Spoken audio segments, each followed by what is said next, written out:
¿Será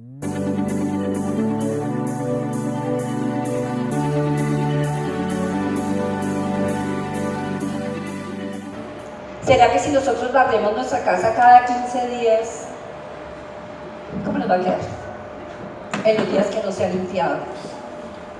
Si nosotros nos desayunamos o almorzamos solamente cada 20 días, si nos cambiáramos de ropa solamente cada mes, ¿qué pasaría con nosotros? Pero a veces en lo espiritual nosotros nos relajamos un poco. Y lo único verdadero, lo único eterno y lo único verdaderamente importante es lo espiritual. El Señor hoy nos está invitando para que de verdad nos pongamos como ese vestido de trabajo, que es un vestido espiritual, es un vestido de piedad, es un vestido de búsqueda del Señor, para que nuestro templo pueda estar como Él espera. Él ha comenzado una obra, Él la termina, claro que sí, porque Él es fiel, pero nosotros tenemos que disponernos. ¿Estamos? Bien, yo voy a permitirme que vayamos a Efesios capítulo 5.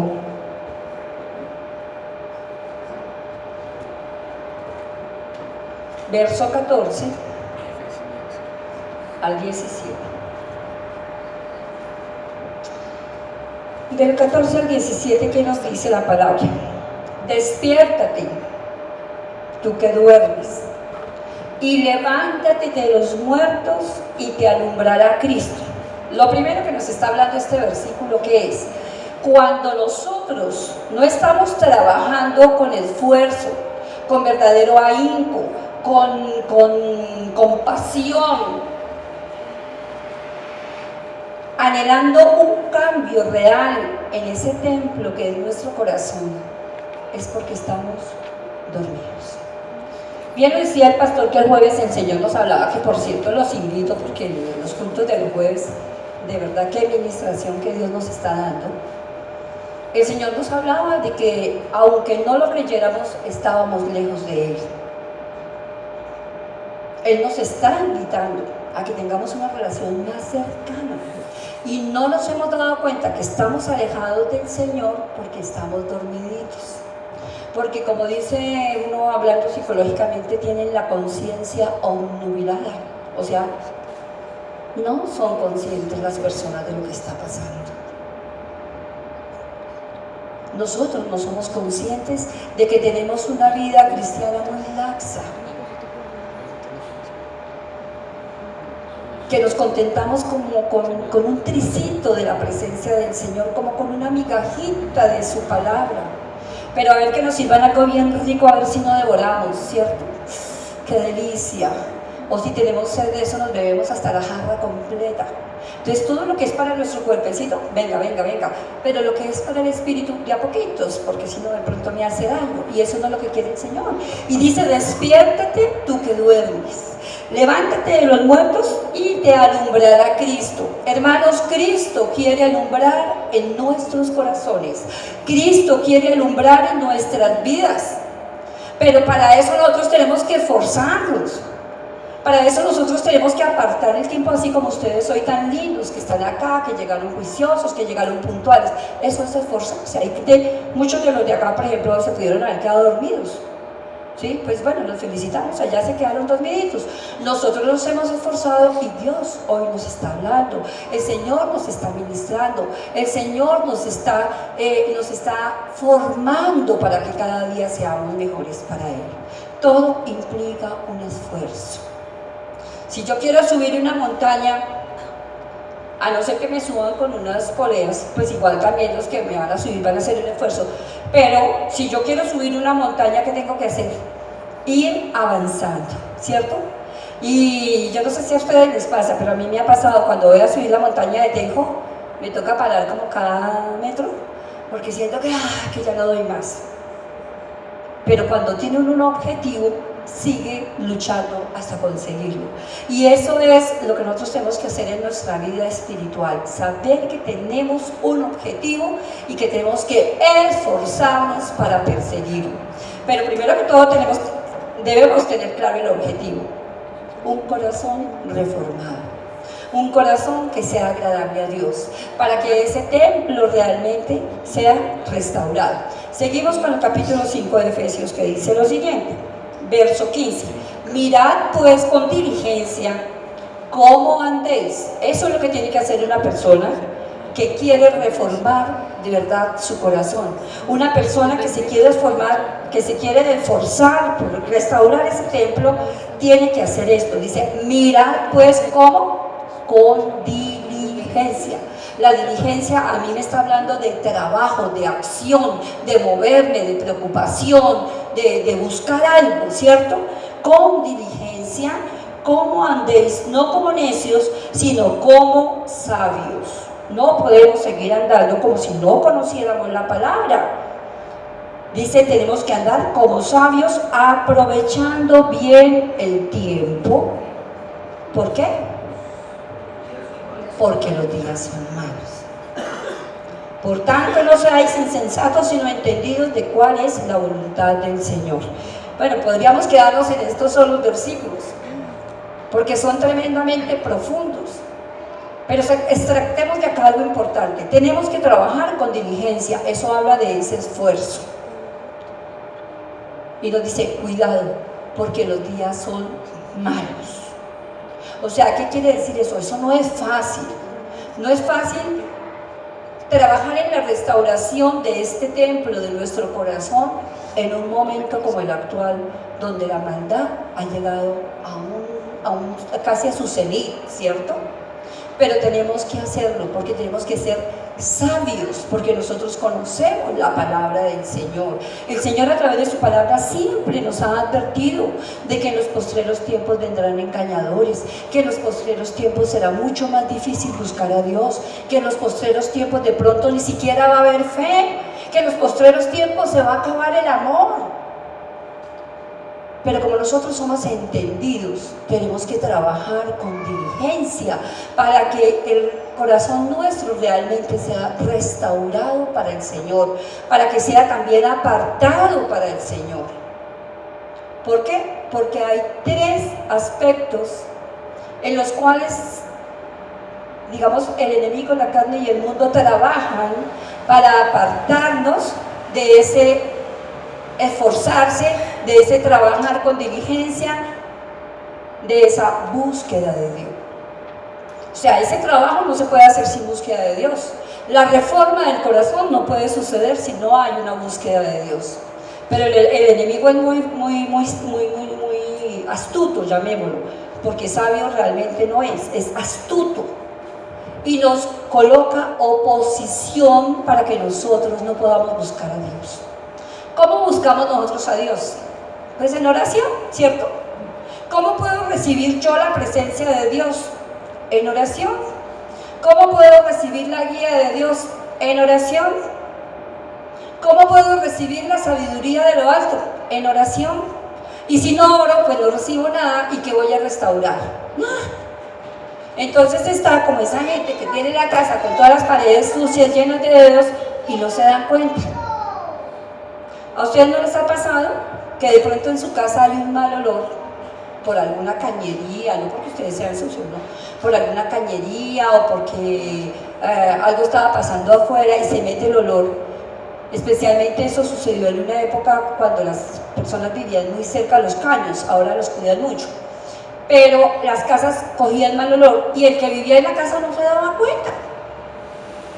Pero el que llegaba de visita sí se daba cuenta. A mí me pasó cuando estábamos en la calle 75 en esa casita blanca. La verdad, yo nunca me di cuenta. Pero sorpresa cuando llegó una persona unos días antes de irnos y me dijo, esta casa huele terriblemente a humedad. Yo, ¿cómo así? A mí no me olía a humedad. ¿Saben por qué? Porque uno se acostumbra a las cosas. Y así nos acostumbramos al pecado. Así nos acostumbramos a la pereza espiritual, así nos acostumbramos a la impiedad y así nos acostumbramos a todas las cosas de este mundo. Y no nos damos cuenta que nuestro corazón necesita ser transformado. Y nos engañamos y pensamos que estamos muy bien y que estamos perfectos. Y hacemos cara todos de bobos. Porque es que ser santo no es estar así, hermanitos. ¿Quién dijo eso? ¿No? Entonces el que más carita hace así cosas es el más santo. No. La santidad está en el corazón. La santidad está en los pensamientos. La santidad está en la búsqueda que tengas del Señor. La santidad está en la palabra del Señor, porque a medida que yo conozco de verdad la palabra me va a mí a guiar para hacer lo que es agradable a Dios. Porque yo voy a hacer algo y ahí mismo viene como esa campanita, esto no le gusta a Dios, ¿cierto? Pero si no conozco la palabra del Señor porque nunca tengo tiempo de leerla, pues hago lo que se me ocurre, ¿sí o no? Entonces debemos tener mucho cuidado con el estado de este templo. Necesitamos levantar el templo verdadero que es nuestro corazón. Necesitamos verdaderamente limpiarlo. Necesitamos que el Señor lo edifique realmente, y para eso necesitamos esforzarnos, hermanos. Mirad con diligencia cómo andéis, dice la palabra de Efesios. Vamos a irnos para Lucas capítulo 21.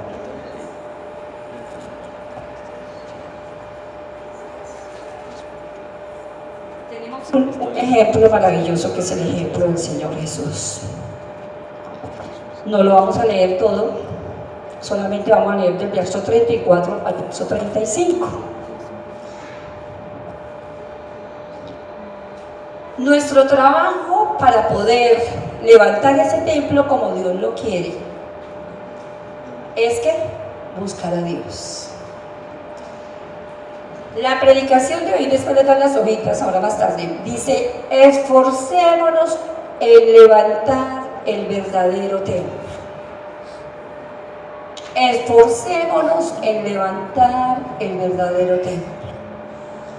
Decíamos, esforzarnos implica un trabajo. ¿Cuál es mi trabajo para poder levantar ese templo? Buscar a Dios. Eso es lo que yo tengo que hacer. ¿Y cómo lo voy a buscar? Primero que todo, en oración. Porque la oración, ¿qué es? Es lo que me va a comunicar con Él, es lo que me va a dar esa intimidad con Él, que me permite hablarle, pero me permite también escucharlo. Porque no podemos arrollarlo. No, Dios, ¿qué le está contestando ahí? Qué rico es cuando tú empiezas a orar y empiezas a sentir como a cada cosa que tú le dices, Dios te va respondiendo. Pero quiero contarles algo: para que eso suceda, tenemos que apartar el tiempo. Pero si nosotros queremos que en un minuto Dios nos conteste, es muy difícil. Yo me pregunto, ¿quién hace en este momento un desayuno en un minuto? Por favor, levante la mano. ¿Quién puede hacer un almuerzo con proteína, un carbohidrato, verdura, jugo, postre? ¿Quién lo puede hacer en 5 minutos? Por favor, levante la mano. ¿Quién se baña en 20 segundos? ¿Quién se pone los zapatos en 2 segundos? Nada, ¿cierto? Eso requiere un tiempo. Imagínense ustedes para lo espiritual, para obtener lo que es precioso. Yo nunca he ido, pero me han contado que allá, por ejemplo, los esmeralderos, acá los hermanos de Boyacá, que hay hartos, creo que saben más de eso que yo. Para poder coger una morrayita, es que llaman, que pueden de pronto salirle la piedrita esmeraldita, o puede que no, pero es un pedacito así que sale con hartas chispitas verdecitas, que pareciera que ahí está la esmeralda, pero a veces se equivocan y no. Esa gente, todo lo que tiene que hacer por conseguir un pedazo de piedra, y son semanas en unas condiciones tremendas. Pero nosotros queremos que abramos la Biblia. Señor, ¿de qué me das que hablar? Porque tengo afán. Ay, gracias. Simplemente es un versículo, pero muy seguramente no te ha hablado Dios. Para que nosotros podamos edificar ese templo, tenemos que trabajar, tenemos que invertir muchísimo tiempo buscando el rostro de Dios, y eso se hace en la oración en el Espíritu. Y para poder orar en el Espíritu, no podemos estar en la carne. ¿Cómo les parece? O sea, si tú vas a fritar un pedazo de carne, sí, estoy hablando de fritar, ¿sí? Si vas a fritar un pedazo de carne, no lo puedes hacer en agua, porque entonces no se llama una carne frita, sino una carne sancochada, ¿cierto? Entonces cada cosa es en su punto. Si yo voy a orar en el Espíritu, no lo puedo hacer en la carne. Tengo que estar preparada. Y prepararnos, ¿qué es? Dedicar ese tiempo al Señor, donde yo hablo con Dios, donde yo entro a su presencia, donde primero que todo pido perdón por todos mis pecados, por mis fallas, por mis equivocaciones, por fallarle al Señor, donde me pongo a paz con Él y con toda la gente. Y ahí sí puedo entrar a orar de verdad en el Espíritu. Y eso se hace con tiempo, con esfuerzo. Hay que tomar un tiempo, un esfuerzo. Bueno, entonces sigamos porque creo que a ver cómo estamos de tiempo. Listo. Para buscar a Dios tenemos que orar en el Espíritu. Y decíamos al principio que hay algunas estrategias del enemigo que nos impiden ese tiempo de oración. Y vamos a ubicarlas en el capítulo 21 de Lucas. Dice así. Verso 34 al 38, vamos a leer de una vez. Mirad también por vosotros mismos, que vuestros corazones, pongan atención a esto, que vuestros corazones no se carguen, aquí nos habla de tres cosas, que vuestros corazones no se carguen de glotonería y embriaguez y de los afanes de esta vida, y venga de repente sobre vosotros aquel día, o sea, el día de la venida del Señor, porque como un lazo vendrá sobre todos los que habitan sobre la faz de toda la tierra. Verso 36. Velad. ¿Qué es velad? ¿Qué es velar? Velar es estar pilas, ¿cierto? Estar atentos, estar vigilantes, estar revisando, estar mirando. Velad pues en todo tiempo. ¿Cómo dice? De vez en cuando, cada segundo día, cuando le quede tiempo, cuando no tenga nada que hacer, cuando tenga pereza, cuando no haya plan. No, dice en todo tiempo. Orando que seáis tenidos por dignos de escapar de todas estas cosas que vendrán y de estar en pie delante del Hijo del Hombre. Y enseñaba, se refiere al Señor, y enseñaba de día en el templo, y de noche saliendo se estaba en el monte que se llamaba de los Olivos, y todo el pueblo venía a él por la mañana para oírle en el templo. Bien, veíamos tres estrategias muy importantes: la glotonería, la embriaguez y los afanes de este mundo.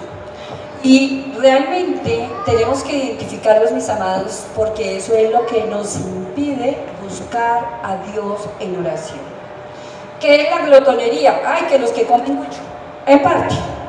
Pero la glotonería de este mundo es cuando nosotros nos llenamos de todo lo que nos ofrece el mundo para nuestros sentidos. Entonces bien lo decía el pastor un día, que los que se la pasan en internet, sí, yo sé que en internet uno consigue cosas interesantes, pero no nos podemos volver unos adictos. El que se la pasa metido en la televisión viendo, así sean los programas científicos más interesantes del caso, si tú no apagas ese televisor, ¿a qué hora vas a orar? ¿A qué hora vas a buscar a Dios? Los que se llenan de la glotonería del trabajo, porque es que el trabajo se vuelve también una obsesión. Todo el día trabajando. Entonces, si tú estás trabajando todo el día, ¿a qué hora buscas a Dios? Si cuando de pronto te duermes estás tan cansado que quedas hundido. Es todo lo que encanta mis sentidos. Todo eso va a la sensación y a las emociones. Entonces puede ser una ama de casa que todo el día le da para brillar el piso. Eso también es una glotonería. Y en vez de ponerse a arrodillarse a orar todo el día con la escoba y con el trapo, o sea, no, hagas oficio, hermanita, muy bien, o el hermano que hace el oficio, muy bien, hágalo, pero todo tiene su medida. El glotón no es una persona sobria. Y una de las recomendaciones del Señor para nosotros, sus hijos, es que seamos sobrios en todo. ¿Sobrios qué quiere decir? Medidos. Y el mundo, hermanos, nos tiene llenos de esa ansiedad por las cosas que el sistema nos ofrece. Y entonces todo el mundo va corriendo ¿para dónde? A la glotonería. Que es que el fútbol, y eso la gente no se separa del ¿cómo llaman? Del televisor, porque el fútbol, y ese día no se oró por el fútbol. La persona que no ora porque entonces que la novela, la otra novela, la otra novela y la otra novela. Y es que todo el mundo tiene la capacidad de enviciarnos, ¿sí ven? Y eso nos roba el tiempo para buscar a Dios. Necesitamos pedirle al Señor que nos haga sobrios y medidos, no a la glotonería. ¿Estamos? Segundo, la embriaguez. Y no solamente la embriaguez de trago, porque a veces decimos, ay no, es que el hermano se tomó un vino. Pues yo no sé, eso sí cada cual hágalo como le parece, ¿cierto? Me parece que si uno se toma uno, es muy probable que quiera dos y que quiera tres, y ahí ya no paró. Pero la embriaguez a la que el Señor se refiere es la embriaguez del pecado. La embriaguez del pecado, y es así que todavía es más grave, porque la persona, ¿cómo es una persona cuando está ebria? No sabe ni cómo se llama, se sienta y se va a sentar y lo que hace es caerse, no tiene dominio sobre su ser, ¿cierto? No tiene conciencia, no sabe si son las 5 de la mañana o si ya es el otro día. Yo creo que todos hemos visto alguna vez una persona ebria, ¿cierto? Y esa embriaguez en el pecado hace que las personas no vean el verdadero propósito de la vida, que no puedan ver la verdad del Señor. Están obnubiladas otra vez. Vaya usted, dígale a un fornicario que deje de fornicar porque está pecando. Ay no, es que Dios me entiende. Dios sabe que es que yo soy muy débil. Le voy a decir, Dios sabe que usted es muy débil, pero Dios no lo entiende. Dios le pide que deje esa embriaguez. El adúltero, ay, pero es que la vecina es tan divina, de malas, pues no la mire, hermano, para que no se provoque. ¿Para qué la mira? Si ve que le gusta tanto, pues váyase para el otro lado. Es que nadie dice que ustedes no pueden ser, o que uno no pueda ser tentado, lo que no puede es caer en la tentación. El que sabe que tiene debilidad con las mujeres, hermano, ojo, mire cómo es que le charla,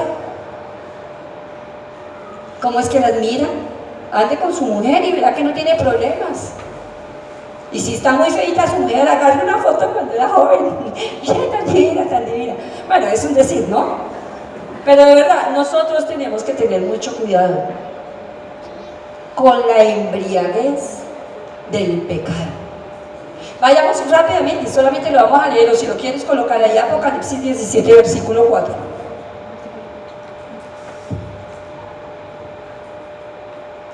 Que nos habla de la embriaguez. Dice que la gran ramera está sentada y tiene en su mano una copa. ¿Y esa copa son qué? ¿Ya las tenemos aquí?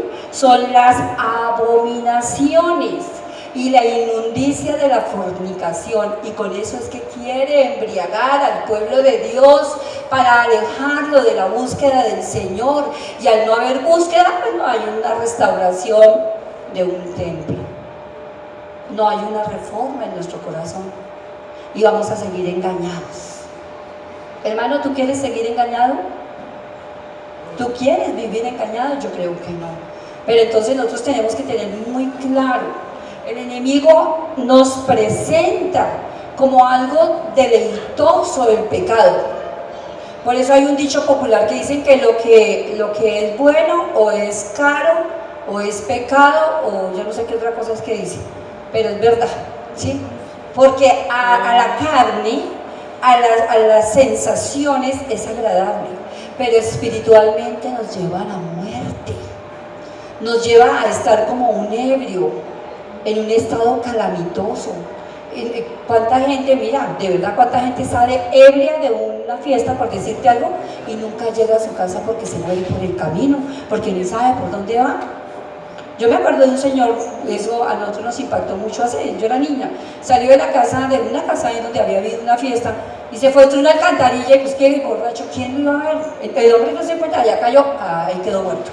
Entonces, de verdad, a la muerte no solamente material, sino a la muerte espiritual, y Dios no quiere eso. Él quiere que nuestro corazón sea reformado, Él quiere que de verdad levantemos ese templo, que nuestro corazón sea un corazón limpio para Él, que nuestra vida sea una vida consagrada al Señor. Por eso somos sus hijos. Y no nos podemos seguir conformando con el tricito. Tenemos que levantar un corazón. ¿Quién quiere construir una casa y dejar 4 palos y unos poquitos de ladrillos y vivir ahí? Nadie. Pero ¿por qué para el Señor sí tenemos que hacerle como una choza y ahí quedó? O sea, el corazón se nos volvió como una choza y ahí quedó. No, construyamos algo hermoso para que en ese templo precioso realmente pueda habitar el Señor. Por último, dice entonces que el último, digamos, la última estrategia es afanes de este mundo. Los afanes de este mundo. Aparentemente no es un pecado, ¿cierto? Si yo estoy angustiada, si estoy estresada, si estoy buscando una cosa y la otra porque es una necesidad, pues ¿cuál es mi pecado ahí? Aparentemente no hay pecado, pero sí es una estrategia que el enemigo usa para que tú no puedas buscar a Dios, para que tú no puedas orar, para que tú no puedas tener esa amistad de la que hoy nos hablaba el Señor, para que tú no puedas tener esa relación fluida con el Señor. Entonces corremos de un lado para otro. Y recordemos que Daniel dice que es una de las señales de los tiempos del fin, que la gente correrá para acá y para allá. ¿Cómo se llama eso? El estrés. La gente no tiene tiempo para nada, a veces la gente sale a la calle y la ve uno toda espelucada, se van medio peinando, no tienen tiempo ni para eso. Yo he visto muchas señoras que llevan hasta los zapatos van en la cartera, porque no tienen tiempo de vestirse y les toca salir ya y pues se van terminando de vestir por el camino. Entonces está el estrés económico, está el estrés de responderle a los hijos con todas las exigencias que ellos hacen, está el estrés de atender al esposo, el señor tiene el estrés de darle a la señora todo lo que le pide, está el estrés del estudiante que le han colocado una cantidad de tareas, de trabajos, una carga académica tremenda y todo se vuelve un estrés, todo, y la gente corre y no hay tiempo para buscar al Señor. Bien se lo decía el Señor Jesucristo a Marta. Recuerden que Él fue a visitarlas a la casa y María se sentó a los pies de Jesús. ¿Y qué era lo que hacía María? Pues estaba escuchando la palabra, estaba en comunión con Jesús. Y Marta, de buena fe, porque ella no lo hizo por mala, de buena fe, fue a hacer, me imagino yo, la comida y a alistar la mesa y todo, y no podía escuchar lo que el Señor le hablaba. ¿Por qué? Porque era preocupada de otras cosas. Y le dice, Marta, Marta, afanada y fatigada estás. Pero María ha escuchado ha elegido la mejor parte. Entonces nosotros a veces estamos como esa Marta corriendo de un lado para otro. ¿Les ha pasado? A mí me ha pasado. ¿No les ha pasado? Si no les ha pasado, los felicito. Pero creo que a todos nos pasa. Y eso nos roba el tiempo de búsqueda de adoración, nos roba el tiempo de oración, de buscar la presencia del Señor, de buscar su amor, de buscar su guía, de escuchar su voz. Porque no es lo mismo que yo venga y te diga, mira, que es que el Señor quiere tal cosa, a que tú lo sientas. Cuando tú lo sientes en lo profundo de tu corazón, se obra un milagro, una cosa prodigiosa y hay una transformación real. Y eso solo se logra cuando nosotros dedicamos tiempo verdaderamente a buscar al Señor. Veamos que en el capítulo que leímos de Lucas 21, la parte final, dice que el Señor Jesús, dice, en el día estaba en el templo. No lo voy a leer, ustedes ya lo leyeron. En el día estaba en el templo y de noche se iba al monte de los olivos. ¿A qué se iba? No se iba a descansar, se iba a orar, se iba a tener esa comunión con el Padre para recibir todavía más poder, más unción, más presencia de la divinidad. Y cuando él recibía eso, al otro día volvía al templo. y no volvía a visitar la gente al templo, sino que volvía era a enseñar la palabra de Dios. Y la enseñaba, como dice la palabra, como quien tiene autoridad. Entonces, si nosotros verdaderamente queremos servirle a Dios, si nosotros queremos ser testimonio para otros, si nosotros queremos hablar del Señor, lo primero que tenemos es que buscarlo a Él. No tantas palabras, hermanos. Yo pienso que a veces uno se va en tantas palabras y lo importante es lo que tú ministras en el corazón. Que saca uno con un marido carretudo que todo el día le esté diciendo que lo quiere y a la hora del té no sale con nada. Maltrato, adulterio, desprecio, ¿eso para qué? Y a veces los cristianos somos con el Señor así, carretudos. Ay, yo te amo, yo te amo, yo te amo, pero ya ver, fuera de eso, ¿qué hacemos por el Señor? ¿Dónde está nuestro esfuerzo por buscarlo? ¿Dónde está nuestro esfuerzo por servirle? ¿Dónde está nuestro esfuerzo por ir avanzando en esa edificación del templo de nuestro corazón? Porque realmente nuestra vida vaya siendo una vida cada día más santa, más pura, más comprometida con el Señor. Porque eso es lo que Él quiere, hijos comprometidos con Él, hijos que realmente lo amen, hijos que puedan dejarlo todo por Él. Pero nosotros no dejamos nada por el Señor. Siempre es, ay, tú me entiendes, Señor, hoy no puedo, mañana tampoco, Padre, y pasado mañana menos, Señor, porque tú sabes. Perdón, ¿esto es un hijo comprometido? Perdónme, no. Tenemos que identificar muy claramente qué es lo que Dios quiere en nosotros. Pero también tenemos que identificar cómo ha sido nuestro comportamiento respecto al Señor. Menos carreta, hermanos, más acción. Amémoslo con un corazón verdaderamente lleno de pasión por Él. Que entendamos que sin Él no hay nada. Es que en Él está la vida. En Él está la verdad. Sin Él no somos nada. Más que unos seres que caminan y que dicen que lo aman. Este pueblo que de labios me honra, pero su corazón está lejos de mí. Es como el hijo que te dice, mami, yo te quiero, papi, yo te quiero, pero hace lo que se le da la gana todo el día y no te tiene en cuenta para nada. ¿Será que eso es amor? Y nosotros tenemos que enseñar a nuestros hijos también en lo que es el verdadero amor. Así a veces podamos darle las cosas, no se las demos. Porque entonces nos volvemos es el padre que da, y a Dios lo tenemos igual, porque tenemos eso metido en la cabeza. Entonces, si el niño quiere unos zapatos y el papá le compra los zapatos tan lindos a mi papá, ¿cómo quiere a mi papá? Pero si el niño quiere unos zapatos y el papá no le da los zapatos, el chino con el zapato que tiene le pega al papá. Entonces, ¿qué tal eso? Y nosotros con Dios nos volvemos así. Solo lo buscamos es para pedirle. ¿Y qué le damos? Él quiere nuestro amor. Él quiere nuestro corazón. Él quiere el templo del corazón nuestro para que Él habite ahí. Pero quiere un templo precioso, un templo bien edificado, un templo limpio, un templo santo, un templo consagrado. Y tenemos que trabajar por eso.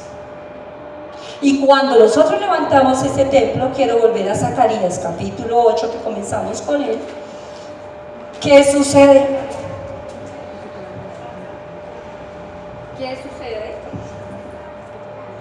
Resulta que cuando nosotros tenemos ese templo santo y nos hemos esforzado, dice la palabra, y sucederá que como fuiste en maldición entre las naciones, cuando estábamos nosotros sin el Señor, había miles de problemas, dice, oh casa de Judá y casa de Israel, hoy nos habla a nosotros, así os salvaré y seréis bendición, no temáis, mas esfuércense vuestras manos. Nuestras manos, nuestro ser, nuestro corazón, todos debemos esforzarnos y obtendremos la bendición. Vamos a ponernos en pie.